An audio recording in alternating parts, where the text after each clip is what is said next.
So, guys, this is part two of the Fiido e-bike review. Part one, I was talking about like headlights, the horn, the LCD screen, the throttle, which you're going to be using most times because it's a single speed bike and it does not have any gears. But you have even with because of the size of the wheel and it being a single speed bike, it's a 14-inch wheel. You don't get very far even with pedaling or pedal assist. Your speed is very limited. Uh, yeah, so it's like you're just like a tall guy who's walking really fast, almost the same speed. So because of that, you have to rely on the throttle most times to do all the work for you. So since you rely on the throttle, but because of the size of the battery, let's talk about the battery real quick. Here's the battery, and it's a 28H battery. As you can see, that's a pretty big size battery. All right. It's 28H is no joke. AH means amp hours, amp hour, and you don't have to be someone who's really knowledgeable about bikes just to figure that out. I figured it out real quickly because I started the whole getting into e-bikes as a novice, and I kept hearing volts, and I'm thinking, when am I gonna get to understand all these terms? But AH is pretty straightforward. Amp hours, meaning it's a rough estimate about how many hours this bike battery will last before you run out. All right. So you have this turned on. It's saying that you have full battery. You can change if you press the cross button. You take the press it again. It goes to high. That's the pedal assist speed and power. Some hills you cannot go up on low, but you can go up on medium. And some hills you cannot go up on medium, you can go up on high. So they work hand in hand. And bear in mind, those drain your battery power even more. So it's something to put in mind. But here's the 28H battery. As you can see, it's pretty big. And since if you have this bike, most times you're going to be riding throttle because the bike itself is not a speed bike. It's not built for speed. It's built for long ranges. So if you have long commutes and you want a bike that's going to have enough battery power, 28 means 20 hours roughly each day, if you use it wisely. Is definitely bigger than other bike batteries out there. Most bike batteries come, 13AH, 14AH, 12AH is really common, but 20AH is really, really, really, really rare.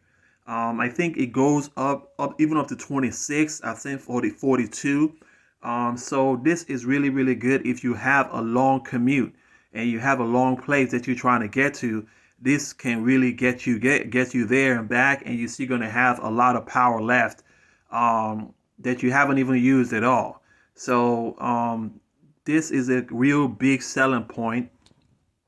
With the couple with the 48 volt battery, you can do damage in terms of power when you're going up hills. I don't advise you use the throttle when you're going up hills because that can really the throttle can do it, but that's gonna like really strain the throttle. That's why you have pedal assist. Pedal assist, the throttle can do, not to use the not too steep, but pedal assist can even do better because you are assisting it and you don't feel a damn thing. Trust me, even with the 350 watt motor, you would think that because that sounds like a small motor, but remember, this is coupled with a 48 volt battery, so you can do damage going up hills. I've seen it with my own two eyes, and it blew me away. I said, "What? What?" So, something to bear in mind. So, also, now the battery. This is the charger for the battery here. This is the battery charger right here. So the battery charger goes, it looks pretty slick, don't it? Even better than bikes that I've paid a lot more money for. This battery looks really slick. It's like a fucking iPhone. Like look at the curve edges and stuff. So this goes in here. When you plug it in, plug it into this knob, you see that turn green. Let me even do it right now so you can see.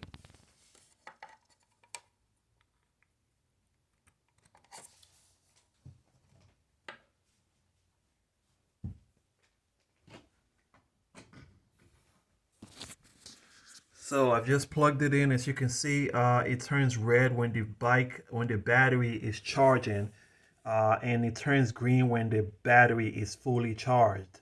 So we'll just leave it at red and let it charge until I'm ready to go to work. I'm not going to be doing any videos today. This is the video that I will be doing. So what else? What else? What else? What else? Now the cons of this bike.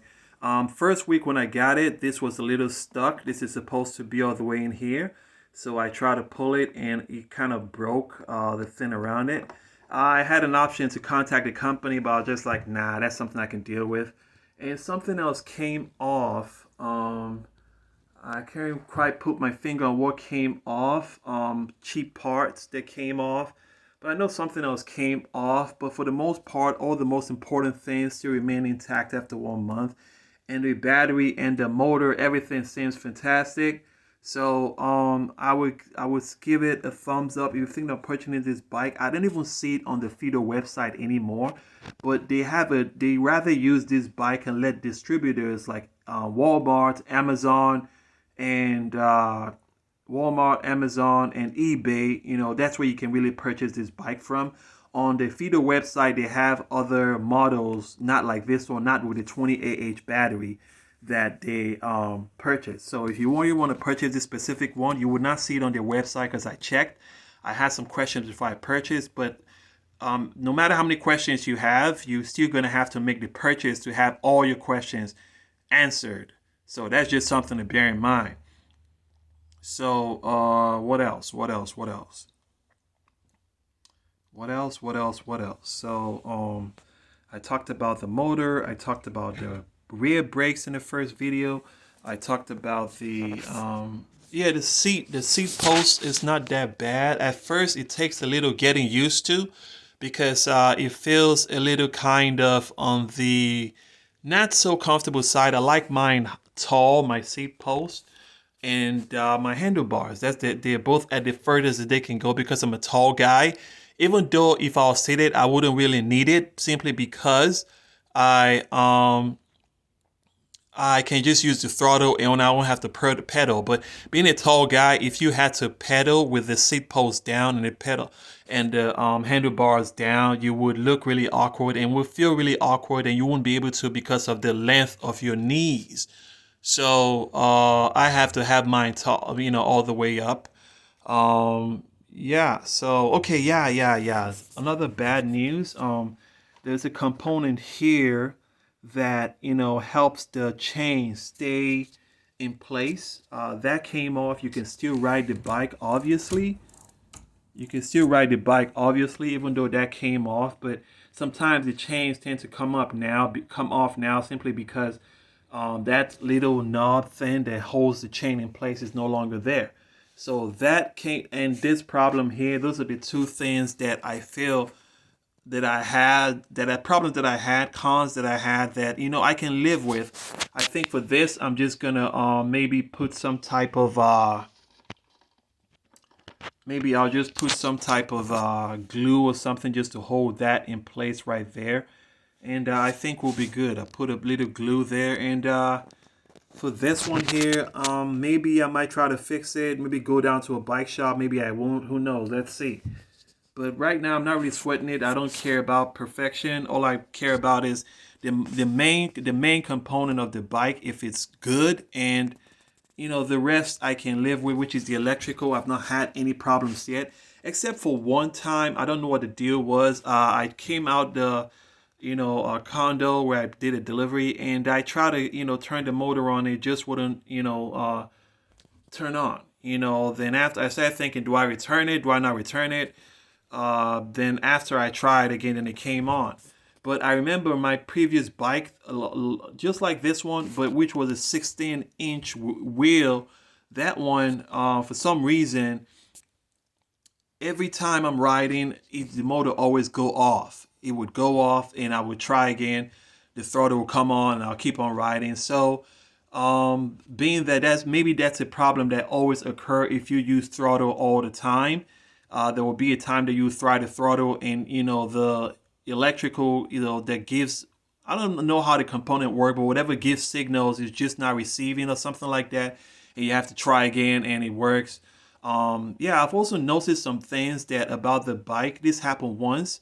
I don't know, maybe it was trying to, I think it's got some kind of computer mechanism inside, because I went down to some place, I think the place where I was parked was wrong, and the bike began to beep that I was parking in the wrong location for me to move my bike. Anytime I go to that specific place, that's where that happens. So I think that's a pretty cool feature to have. So this is the last video. Maybe after another month, 2 months, I'll make another video and let you guys see, what the pros and cons at that time.